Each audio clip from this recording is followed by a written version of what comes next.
desde el eje cafetero hasta la costa atlántica, 626 kilómetros.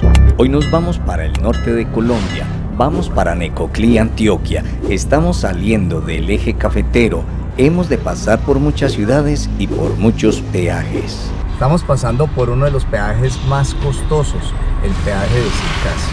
Este peaje pertenece a la concesión Autopistas del Café S.A. ¿Cuánto vale, amigo? ¿Cuánto? Costo del peaje, 17,300.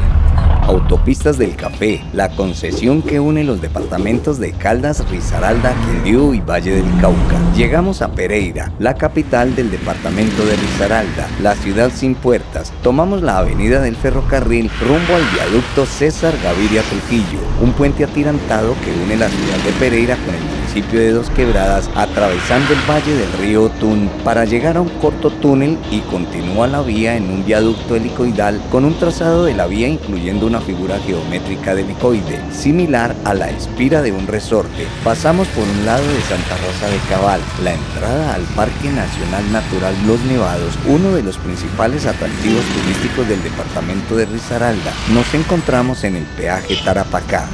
¿Cuánto vale?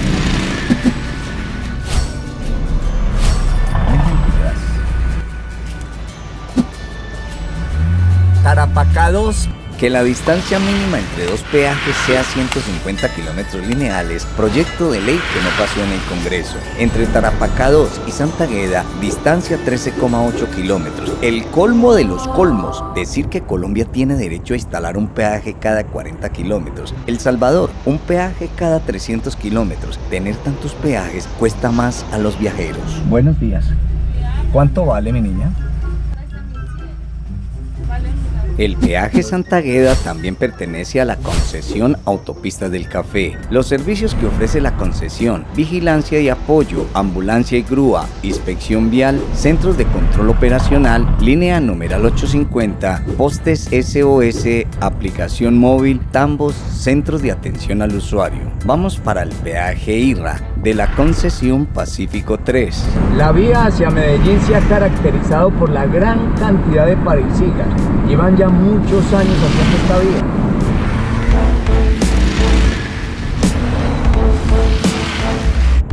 Peajes y más peajes en esta vía. Aquí estamos llegando a otro peaje. Para pagar en este peaje hay que hacer una fila. El peaje está taponando la vía. Eso sí es legal. ¿Qué estimas tú al respecto? Haz el comentario en la parte de abajo, en la caja de comentarios. El trancón empezó hace más o menos 1 kilómetro antes del peaje. Llevamos por ahí unos 25 minutos esperando a que pase la cola de carros y sigue el trancón. O sea, hay que esperar para poder pagar en este peaje. Estamos todavía a 300 metros y la fila ha sido muy larga y hay que tener paciencia porque hay que pagar en este peaje.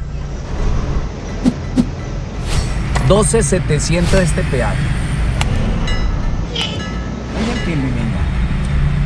Un video de un conductor que pide no pagar un peaje en una vía colombiana se volvió viral. Existe un decreto, el 071 del Ministerio de Transporte del 8 de enero del 2009, solo efectivo del 6 al 12 de abril del mismo año. Para otra fecha no es legal y se incurre en una multa de 8 salarios mínimos diarios legales vigentes.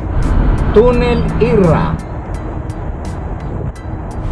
Aquí nos encontramos otro Pareiciga. Vamos a ver de cuánto tiempo es este Pareiciga. El peaje IRRA pertenece a la concesión Pacífico 3, que ofrece servicios de ambulancia, carro taller, grúa, policía de carreteras, postes SOS, áreas de servicio, áreas de pesaje, normatividad. Los interminables Pareiciga que operan en todo este tramo: La Pintada, La Felisa, unidad 5 del proyecto 4G Pacífico 3, hicieron que un trayecto de 6 horas se convirtiera en uno de muchas más horas. La vía hacia Medellín lleva bastantes años haciendo esta vía.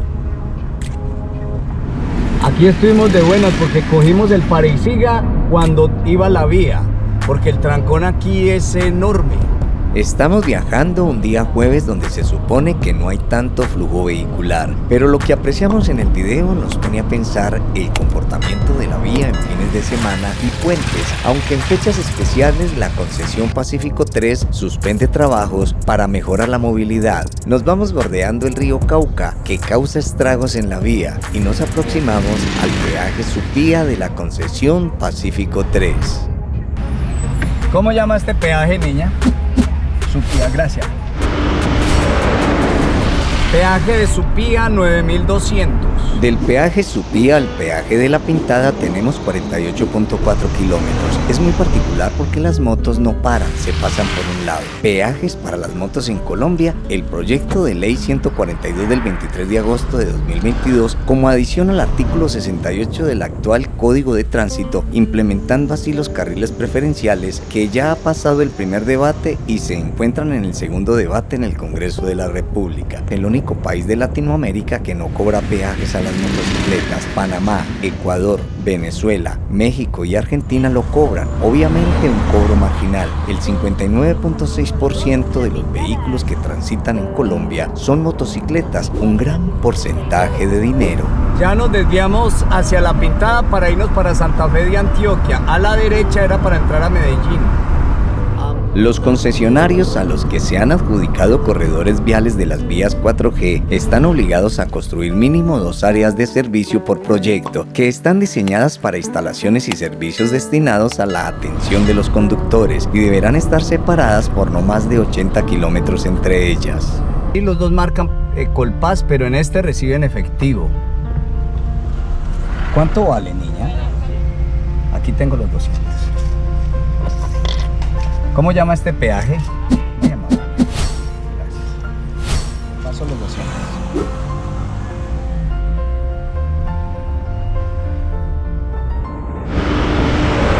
Peaje La Pintada 14200.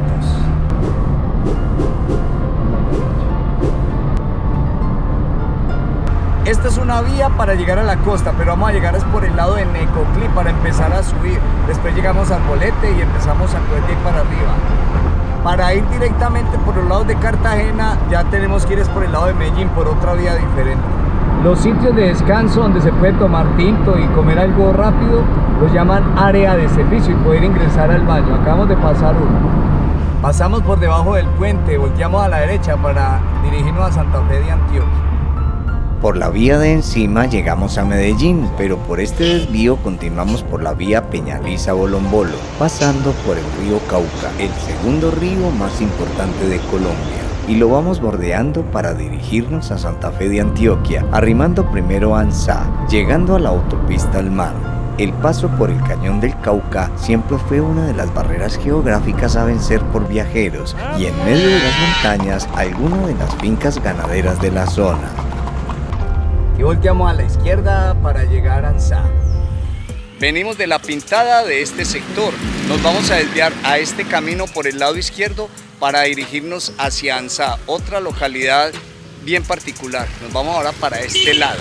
Ansá, el mirador del río Cauca, un pueblo antioqueño tradicional de buenas costumbres y personas honradas, donde todo el mundo te saluda, rodeado de exuberante naturaleza en pleno bosque seco tropical, rico en aguas limpias y cristalinas, municipio agrícola, ganadero, de minería tradicional y barequeo, aún vestido de historia indígena y colonial. Visitar Ansá es evocar los años de la explotación de sal y las huacas indígenas cargadas de oro. Es caminar las calles, aún empedradas, por las mismas que usaron españoles y criollos cuando a Colombia le faltaban muchos años para ser república independiente. Conocer una auténtica capilla colonial de la época del siglo XVIII, una joya de gran valor histórico, desde muchos de sus cerros a los que se accede por caminos rurales que son frecuentados por los amantes de las caminatas por la naturaleza, se obtienen hermosas panorámicas de la localidad de zonas geográficas cercanas. Por eso se le ha llamado a este municipio Mirador del río Cauca. En el siglo XVI, el caserío de Ansá se formó en La Fragua, donde se herraban las bestias, un lugar a orillas del río Cauca. Más adelante se trasladó al territorio indígena Curamé y tomó el nombre de Ansá. Estamos en la Casa Consistorial, donde funcionan todas las dependencias del municipio. Una casa antigua donde se encuentra la tesorería, consejo, humata, inspección de policía, personería, juzgado, registraduría, alcaldía, oficina de la primera dama y secretarías de gobierno y planeación. En Ansá, una apacible población incrustada en medio de los picos verdes del occidente antioqueño, los habitantes dicen tener una salud de hierro. Algunas personas le atribuyen al clima de la montaña, al trabajo diario y a las caminatas que desde pequeños hicieron por las trochas que serpentean en medio de las cuchillas y laderas. Y a 34.9 kilómetros nos dirigimos a Santa Fe de Antioquia, pasando por vestigios de la época colonial. Una glorieta nos marca el camino a Medellín o Santa Fe de Antioquia, pasando sobre el río Cauca, pero nos desviamos a la derecha para Santa Fe de Antioquia, una ciudad del noroeste de Colombia, un pueblo patrimonio que guarda los tesoros históricos más importantes del periodo colonial y republicano en el departamento de Antioquia. La ciudad madre es conocida por sus edificios coloniales, las calles con adoquines y los caramelos de tamarindo. En la plaza principal de la ciudad se encuentra la Catedral Metropolitana encalada con su alta torre. El puente de occidente de madera y acero fue construido en el siglo XIX por el ingeniero local José María Villa y está suspendido sobre el río Cauca. Estamos saliendo de Santa Fe de Antioquia, vamos para el norte de Colombia, esta vez nos vamos para Necoclí. De Santa Fe de Antioquia realizamos un bonito video, le comparto el link en la esquina superior izquierda de la pantalla. ¿Cómo está, amigo? Y por la vía Cañas Gordas, Santa Fe de Antioquia, nos dirigimos al sector de Pinguro en la entrada de Buriticá, pasando por Filadelfia, Pantanillo, Torito, Cativo, sitios a casi 2000 metros sobre el nivel del mar. Y llegamos al sector de Pinguro, es uno de los dos corregimientos del municipio de Giraldo en la entrada de Buriticá, un municipio de Colombia localizado en la subregión occidente del departamento de Antioquia y a 28.6 kilómetros pasando cerca del portal de la entrada del túnel del Toyo y tomando la autopista al mar nos dirigimos al municipio de Cañas Gordas. Su nombre se le atribuye a la cantidad de guaduas de gran tamaño que habían en esta zona. El proyecto Autopista al Mar 2, un corredor que hace parte de la cuarta generación de concesiones y que conecta Medellín con el Urabá antioqueño, tiene una longitud total estimada a origen-destino de 254 kilómetros y su recorrido discurre íntegramente en el departamento de Antioquia. Conecta la ciudad de Medellín con el Urabá, acortando los tiempos de este proyecto, pasa por los municipios de Cañas Gordas, Uramita, Dabeiba, Mutatá, Chigorodó, Carepa, Apartadó, Turbo y Necoclí. Actualmente, el proyecto se encuentra en etapa de construcción con un avance general del 97.08%. Sus obras permiten la dinamización de la economía y el turismo en esta zona del país, optimiza la conectividad vial entre Medellín y los puertos de Urabá, además promueve más fuentes de empleo y servicios en los municipios de influencia. El proyecto ha generado más de 1.900 empleos en la región. Las obras en Mar 2 beneficiarán a más de 600.000 habitantes del área de influencia en los municipios de Cañas Gordas, Frontino, Uramita, Dabeiba, Mutatá, Chigorodó, Carepa, Apartadó, Turbo y Necoclí, junto con los proyectos de Autopista al Mar 1, Autopista Conexión Pacífico 1, Autopista Conexión Pacífico 2 y Autopista Conexión Pacífico 3, se reducirá el tiempo de viaje en automóvil entre Urabá hasta el eje cafetero de 21 a solo 12 horas. La unidad funcional 1, Cañas Gordas Uramita, se construyen 30.7 kilómetros de mejoramiento de calzada, además de puentes y túneles. La unidad funcional 2, Uramita Dabeiba, que incluye la variante de Fuemia de 17 kilómetros. La unidad funcional 3, el túnel Fuemia de 2,2 kilómetros de longitud. La unidad funcional 4, entre Dabeiba y Mutatá.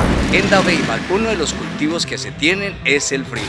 Desde Uramita hasta Necoclí están proyectados 3 peajes, de los cuales ya dejó de estar en periodo de prueba el peaje de Mutatá, el peaje de Fuemia en una vía en construcción con un costo muy elevado, y un tercer peaje en debate. Entre Uramita y Necoclí se tienen 244 kilómetros y según el estándar internacional para la construcción de peajes es de 110 kilómetros entre caseta y caseta. Llegamos al túnel de La Llorona con una longitud de 435 metros y una altura de 10 metros. Recordemos la distancia del peaje Tarapacá-Santagueda, 13,8 kilómetros en el departamento de Caldas. Este es el primer peaje que nos encontramos desde que salimos de Santa Fe de Antioquia. Buenas tardes, caballeros. Estamos ¿Cómo llama este peaje, niña? Mutatá. Mutatá. Muy amable, gracias.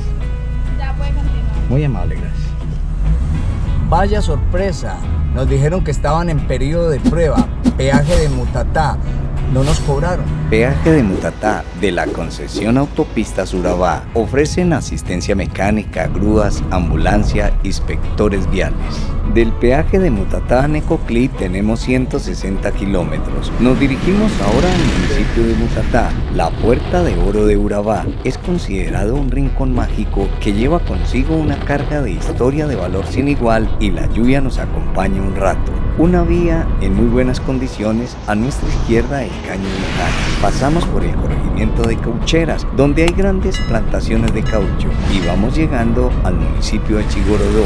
Está localizado en la subregión de Urabá, en el departamento de Antioquia. Chigorodó significa río de Guaduas en lengua cantía. Es un municipio caluroso, pero con grandes ríos frescos en los que es posible nadar o hacer recorridos en bote. A su lado se levanta la serranía de Avive, gran reserva hídrica de la subregión urabaense, y la vía nos lleva a pasar por 10 glorietas. Una vía muy plana antes de llegar a Necoclí, la autopista Mar 2, una obra que le cambió la cara al occidente antioqueño. Estas glorietas que nos llevan a Carepa, El Rocoso, Apartado, Currulao, el 3, el 2, Turbo, glorieta tras glorieta, para no ingresar a estos pueblos y demorarnos más en la ruta. Por esta parte se encuentran dos peajes que no están vigentes, pues las comunidades han salido a las calles en reiteradas ocasiones para rechazar el número de peajes y el cobro excesivo de estos. Han argumentado que se hace insostenible su pago y que por tener muchos también es contraproducente para el desarrollo económico de las poblaciones cercanas que viven del turismo. Recordemos que el primer peaje que se puso en Colombia por indicaciones de Simón Bolívar fue en el Puente del Común, norte de la Sabana de Bogotá. Se cobraba de acuerdo con la carga del caballo si llevaba ropa o alimentos. Tan querido Simón Bolívar. La imposición de un peaje a la entrada de un pueblo genera costos adicionales para los visitantes. Los turistas deben incurrir en un costo adicional para acceder al área. Este costo puede disuadir a algunos visitantes, especialmente a aquellos que están considerando opciones más económicas o que simplemente no desean gastar dinero adicional en un peaje. Da la impresión de que visitar el pueblo es más caro de lo que realmente es. Reduce la afluencia de turistas que podrían haber contribuido a la economía local al gastar dinero en restaurantes, tiendas y otras actividades. Congestionan el tráfico en la entrada del pueblo, lo que puede resultar en una experiencia negativa para los visitantes y hacer que eviten regresar en el futuro. Los visitantes optan por evitar el pueblo con peaje en favor de destinos más accesibles y económicos. Entramos a nuestro destino final. En este video llegamos a Necoclí, ubicado en la punta del Golfo de Urabá, donde estuvo el fuerte de San Sebastián, primer asentamiento español en América. Los peajes, un mal necesario en todos los países. Si llegaste a este punto del video te agradezco porque ayudas a mi canal. Si te gustó el video te invito a que lo compartas en tus redes sociales y envía el link a familiares y amigos. Si quieres comentar o sugerir algo que nos faltó en el video, hazlo en la parte de abajo, en la sección de comentarios. Si no te has suscrito en el canal, suscríbete y dale clic a todas para que te llegue notificación de nuevo contenido. Te invito a ver los videos sugeridos en los recuadros a la izquierda de la pantalla y no olvides, regálame un like.